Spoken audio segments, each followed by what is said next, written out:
All right, now there was a switch for the Bengals at tight end. CJ Uzomah has moved on after the Super Bowl. He's now a member of the New York Jets.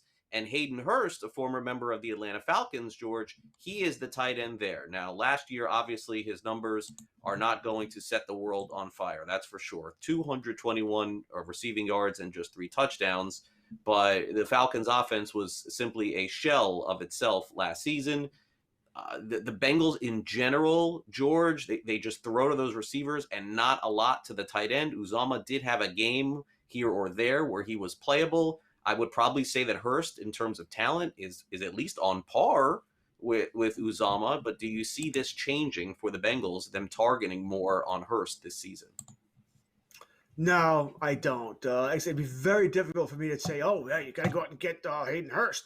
I don't think he's a tight end one. I don't. So I think he's a guy. The only way you're drafting Hurst, in my opinion, is if you believe in taking a backup tight end, which generally I don't like to do because, man, you can barely find a tight end one, more or less a backup tight end. So I'm not going to take him. He'll be in my top 20. If you're, I can see. Listen, if you're in a league where everyone's grabbing a backup tight end, I'm not gonna have anyone to grab during my bye week or something like that. Fine, you want to take one round 15, round 16, right before your kickers in D. I'm okay with that. If you have extra bench spots, most leagues play with about 5. If you have 8 in your league or more than that, okay, fine. But generally, he's a waiver wire guy. A guy I'll claim up the waiver wire during the season for whatever reason. My guy's on a bye, fine, he's out there. Maybe that'll be the big week.